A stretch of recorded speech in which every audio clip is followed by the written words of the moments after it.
if you're not a big MLB fan like me, well then you're missing out on a lot of just crazy shit going on this season. I mean, for one, Paul Skeens started the year off with a 67 ERA, and Shohei Otani right now has a 0.97 ERA. So that is a crazy comparison. And again, baseball has had some insane games before, but every once in a while, a player does something so ridiculous that it stops sounding like real life and starts sounding like somebody smashed up the sliders on MLB The Show 25. And today, we're going to be talking about the 10 craziest single game performances in MLB history. And trust me, some of these don't even make sense still to this day. And we got to start with none other than Shohei Otani, because at this point, this dude genuinely does things that we haven't seen before in history. Like, for example, on September 19th of 2024, Otani went 6 for 6 at the plate, 3 home runs, 2 doubles, 10 RBIs, and 2 stolen bases. I mean, this dude Otani has so many crazy games that it's similar to somebody like Nikola Jokic. When Jokic doesn't have a triple-double, he had a bad game, no matter what he had. He had a bad game if he doesn't have a triple-double.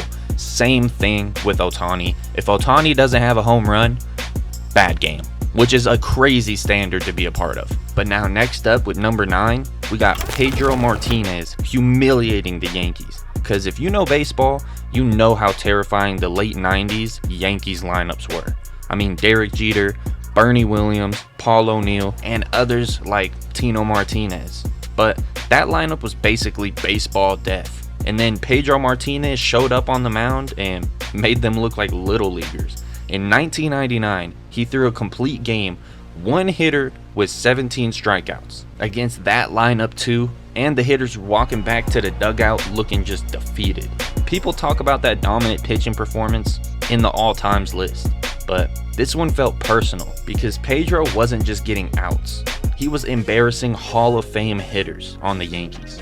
But for number 8, some of baseball fans still can't believe this happened, but Mark Whitten, a solid player but not an all-time legend, randomly turns into prime Barry Bonds for one night and goes off for 4 home runs, 12 RBIs, 12. That tied the MLB record for most RBIs in a single game. For my basketball fans, that would be the equivalent to like Christian Braun pulling up and dropping 50 and 10 out the random. That's the type of game, when you drop it on the video game, you just sit there and laugh because it's like, what else am I supposed to do? But for number 7, we got honestly the most underrated game on this list. When Rick Wise threw a complete no-hitter game, was already legendary, but then he also, on the other side, smacked 2 home runs himself as a pitcher. Now, with the likes of Otani nowadays, this doesn't seem as crazy, but back in the day, this was like witchcraft unheard of type shit. And still, no hitter on the pitching side. So he took over the game, hit 2 home runs for the offense, then didn't let the other team get one single hit off the bat on the pitching side. I just wish I could have put him on a parlay back in the day. Shit, would have smacked on anything you took. And speaking about parlay smacking, what about Shawn Green when he had 19 total bases? But in this video game ass box score, he literally went 6 for 6, 4 home runs, 1 double, 19 total bases, which is the MLB record. And honestly, it's probably one of those records that is so high, it may never be broken. Like truly. Because for this game to even happen, you need it to go perfectly. Enough at-bats, multiple extra base hits, no off innings, and complete nuclear level hitting. But if you want to talk about some nuclear level hitting, we got to talk about Fernando Tatis hitting 2 grand slams in the same inning. Not game, the same inning. I mean, it sounds fake, but I don't care. 2 grand slams in a game is already legendary. But in the same inning, off the same pitcher, I mean, Fernando Tatis basically turned one inning into a nightmare sequence that still gets replayed decades later. And imagine being that pitcher. You gave up a grand slam, you're already destroyed mentally, and the same dude comes back up later in the same inning and does it again. Honestly, after that, I'm pretending my shoulder cuff just fucking exploded or something. I'm not finishing that inning. But if you played baseball in your life, you know how hard it is to just even hit the ball, let alone an MLB pitcher. But Renie Stenant went 7 for 7 in an MLB game. And I know what you're thinking. Oh, well, it probably went to like 15 innings, right? No, 9 innings, and on top of that, it wasn't just a bunch of weak singles. He was spraying the ball everywhere. At some points, the defenses literally just felt hopeless. And like, bro, where do you even pitch to this guy? Like, he's hitting everything 7 for 7. At this point, just walk him. And the Pirates that game scored 22 runs because of him. So take that on the chin. But before Roger Clemens, 20 strikeouts in 9 innings basically sounded impossible. And then he did it. But what's even crazier than that is that he did it again years later. And that's the part people still forget.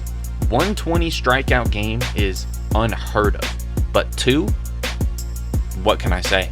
And for number 3, that's impressive. But for number 2, Kerry Wood throws the nastiest game ever in 1998. 20 strikeouts, 1 hit allowed, 0 walks at the age of 20. And yeah, you heard that right, at the age of 20.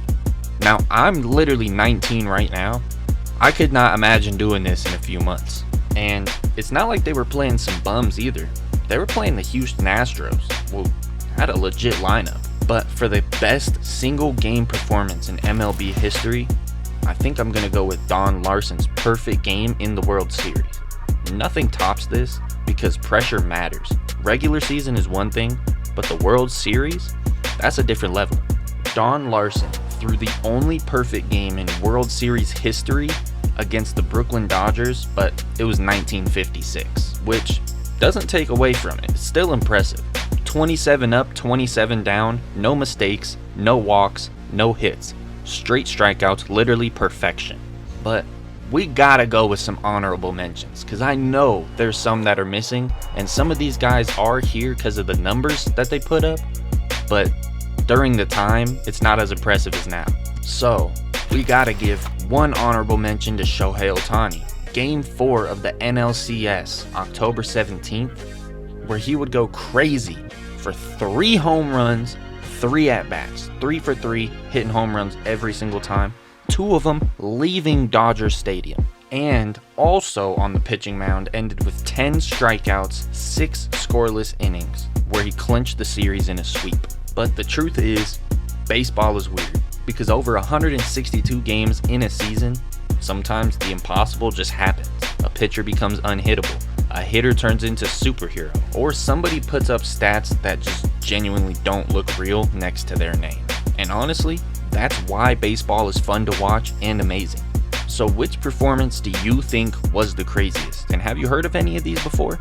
Let me know in the comments. And if I missed any legendary games that deserve to make the list, also drop that in the comments. And by now, if you're still watching, make sure you drop a like, click that subscribe button, turn on them post notifications so that every time I upload a video, you're the first one to know. And if you're interested in seeing the top craziest NBA buzzer beaters that didn't count, click on this video right here.